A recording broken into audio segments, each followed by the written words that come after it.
My mom and dad were laid off during the 2008 financial crisis. I was just entering college and they did not have jobs for years. I was taking out student loans and helping just a lot of people because it was really tough time. Fast forward, obviously now I've made it past that. I'm now a certified public accountant, a CPA, and I have worked with multiple billion-dollar companies as an auditor and as someone who prepares their financial statements. So I know exactly what these executives are talking about in these rooms when they're preparing for recession, when they're preparing for their business to stay strong through unprecedented and uncertain times. I do not want you to feel how I felt during the 2008 financial crisis, all right? So we're gonna talk about how to prepare yourself for the upcoming recession in 2023, maybe 2024, nobody really knows. We are gonna create internal resumes, identify cash cows, and really hone in on your core expenses. Focus on emergency cash flow, not emergency savings, and a whole bunch more. This is gonna be a full playbook for what you should be doing to prepare yourself for the next crisis. So if that sounds good to you,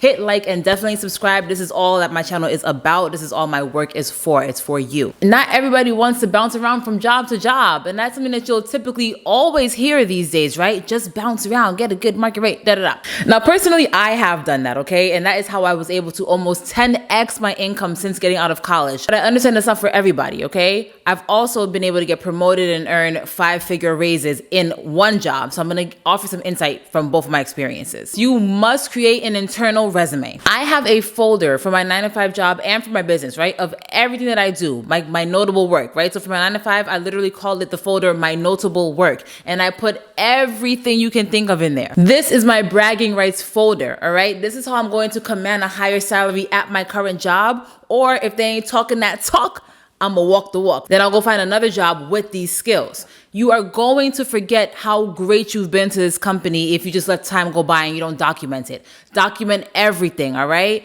Get them receipts. When you're doing this internal resume, you are not going to just list off, maniacally the things that you have done. No. It's not about the task you did. It's about the contribution you made. You didn't update the spreadsheet. You optimized it. You streamlined the process.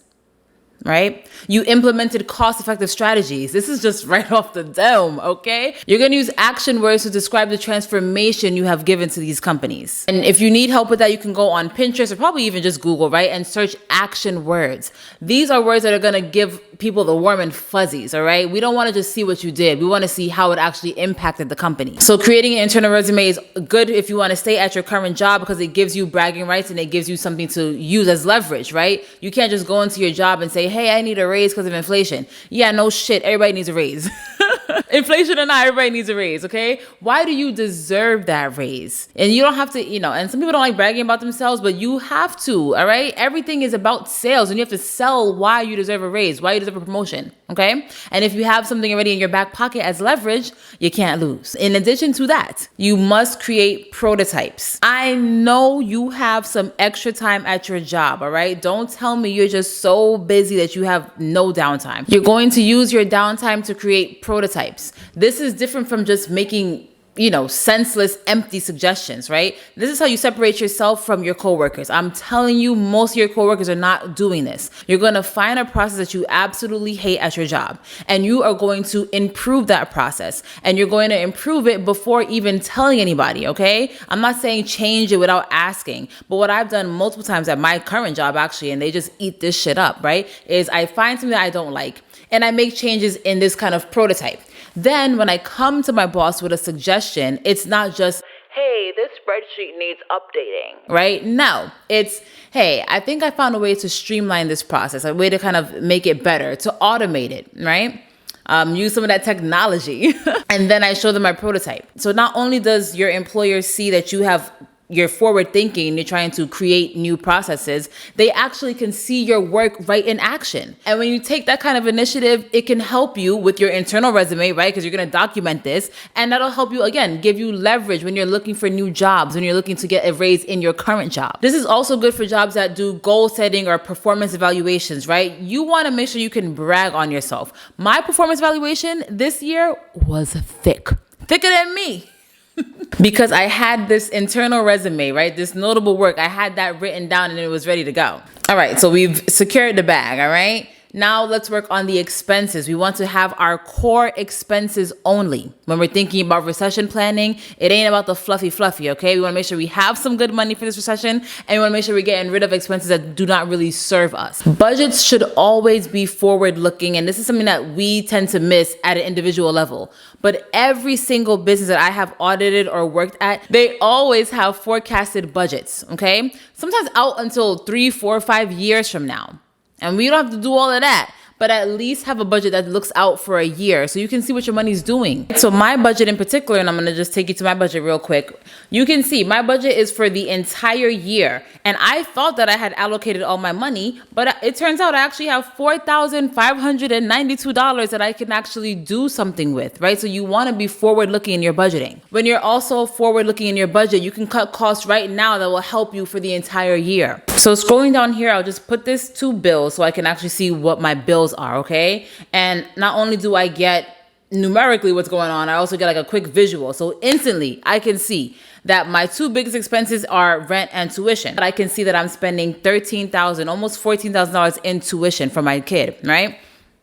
So when I'm thinking about my core expenses, honestly, the worst comes to worst, right? I could take her out of that school and put her in public school for free. Don't want to do that, right? Or I could just get rid of her entirely, right? Just get rid of the kid altogether. They don't hold their own weight anyway. I can free up some money, right? And that doesn't have to be a part of my core expenses, right? Do I need to spend $1,400 on cable? Probably not, right? I could probably get one streaming service and just kind of live with that, right? Or get YouTube. I love YouTube, right? So this is what you're gonna have to do. You're gonna look through your bills and see what do I need and what don't I need, okay? This is so that if you were to have some sort of challenges to your income, you already know automatically what you need to get rid of. You also know what you are able to save and spend, right? So now I know that I have an extra almost $5,000. I'm probably going to go ahead and save that. As you can see, I'm heavily saving. And this is not even all my money. And I'm going to get into that in a second. But I'm looking for opportunities to take advantage of when this recession actually comes. This is crucial. Every single business I have ever worked for and every single business you see on the stock market does this. Why do people think that they are somehow exempt from this? You must create a budget, and you don't have to use this, right? I just want you to do it. Do something. All right. If you want this budget because it's quick, it's already forward looking for you. I've already done all the work for you. You know where the link is. Use code INSTA for an instant discount. All right. But just get it started. Whether you use My Budgeter or not, I want you to put these numbers out, make it real. And from there, you can see whether or not you need some emergency cash flow. And that is the next step. All right. Emergency cash flow over emergency savings.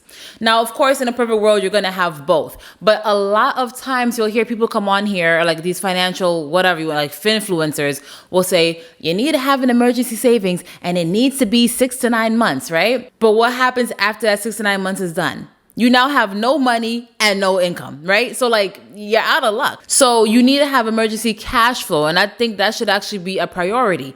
Matter of fact, what you are watching right now is my emergency cash flow. I'm on here once a week, but best believe, God forbid something happens to my income. Oh, you're going to see me on here on the daily, right? Like I will pivot and start really pouring into this income stream until I find another income stream, right? I make 5 figures online every single month. So I could technically make this like my real living, right? But I see what's going on right now. So ain't no way I'm quitting my 9-to-5 job, right? So I have this as a backup and I'm able to save aggressively because all the money that I make from this business either goes back into the business or I just save it and invest it, right? So you want to have emergency cash flow because that is something that's not static. When you have emergency savings, it's static. And as you keep on spending and pulling out of it, it's just going down. But if you have an emergency cash flow, well, you know every single month something's coming in. So now that you've been able to secure your income, create an income, right? Have an emergency savings and have an emergency cash flow, you will profit off of failed planning. The truth is, most people will not even see this video. And out of the ones who do see this video, 90% or more, I promise you, will do nothing with this information. You can literally tell someone the exact formula to be a millionaire and they won't effing do it. It's literally like in our DNA or something, right? Like we are just, I don't know, destined for bullshit. Do not let videos like this sit and collect dust in your saves, right? Take action because you're going to be able to profit off of those who did not take action, who did not plan. Remember, recessions do not wipe out entire industries or entire populations, right? Housing is still here. The 2008 financial crisis did not get rid of housing, but it did get rid of people who bought houses and did not properly plan for a recession. And people who were planning, who did see the writing on the walls, who did save, who did have an emergency cash flow, right? They were able to pick up those properties for half off, right? 30% off, like dramatic savings. So right now I'm saving a lot. I know you saw my budget. I'm only investing like 4% right now. Typically those numbers are flipped, right? I'm saving some cash, but I'm normally investing. Not right now. Right now I am saving because I want to be able to take advantage of any opportunity I see, whether it's to buy a business or to buy stocks, bonds, real estate, whatever the case is. And I can already hear people in their own minds, like I'm reading your mind right now. Oh, well, I don't have that much money, blah, blah. Who cares? Even if you have $100, right, you can come out of the recession better off than you started. $100 can actually buy you a treasury bond, right, through Treasury Direct. $100 can get... I actually own some stocks that are high dividend yielding, right? Like 9% dividends with $25 a piece. Okay. There are options out here. You can buy I bonds. I don't know if it's at $25 increments, right? But I bonds right now, at the time of this recording, is paying 6.83%. Okay.